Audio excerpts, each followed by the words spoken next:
49 സങ്കീർത്തനം 1 മുതലുള്ള വാക്യങ്ങൾ. സകല ജാതികളുമായുള്ളവരെ ഇത് കേൾപ്പീൻ, സകല ഭൂവാസികളുമായുള്ളവരെ ചെവിക്കൊള്ളുവീൻ.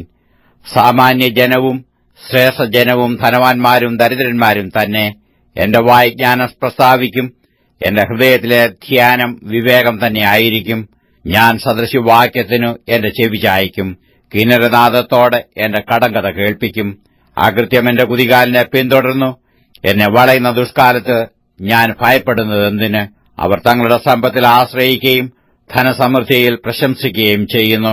സഹോദരൻ ശവക്കുഴി കാണാതെ എന്നേക്കും ജീവിച്ചിരിക്കേണ്ടതിന് അവനെ വീണ്ടെടുപ്പാനോ ദൈവത്തിനു വീണ്ടെടുപ്പ് വില കൊടുപ്പാനോ ആർക്കും കഴിയുകയില്ല.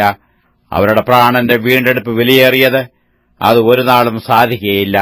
ജ്ഞാനികൾ മരിക്കുകയും മൂഢനും മൃഗപ്രായനും ഒരുപോലെ നശിക്കുകയും തങ്ങളുടെ സമ്പാദ്യം മറ്റുള്ളവർക്ക് വിട്ടേച്ചു പോകുകയും ചെയ്യുന്നത് കാണുന്നുവല്ലോ. തങ്ങളുടെ ഭവനങ്ങൾ ശാശ്വതമായും തങ്ങളുടെ വാസസ്ഥലങ്ങൾ തലമുറ തലമുറയായും നിൽക്കും എന്നിങ്ങനെയാകുന്നു അവരുടെ അന്തർഗതം. തങ്ങളുടെ ദിനങ്ങൾക്കു അവർ തങ്ങളുടെ പേരിടുന്നു. എന്നാൽ മനുഷ്യൻ ബഹുമാനത്തിൽ നിലനിൽക്കയില്ല. അവൻ നശിച്ചുപോകുന്ന മൃഗങ്ങൾക്ക് തുല്യൻ.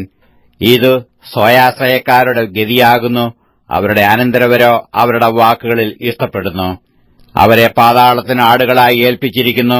മൃത്യു അവരെ മേയിക്കുന്നു. നേരുള്ളവർ പുലർച്ചയ്ക്കു അവരുടെ മേൽ വാഴും. അവരുടെ രൂപം ഇല്ലാതെയാകും. പാതാളം അവരുടെ പാർപ്പിടം. എങ്കിലും എന്റെ പ്രാണനെ ദൈവം പാതാളത്തിന്റെ അധികാരത്തിൽ നിന്ന് വീണ്ടെടുക്കും. അവൻ എന്നെ കൈക്കൊള്ളും.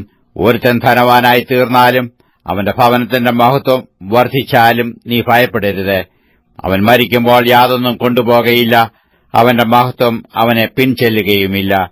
അവൻ ജീവനോടിരുന്നപ്പോൾ താൻ ഭാഗ്യവാനെന്ന് പറഞ്ഞു. നീ നിനക്ക് തന്നെ നന്മ ചെയ്യുമ്പോൾ മനുഷ്യൻ നിന്നെ പുകഴ്ത്തും.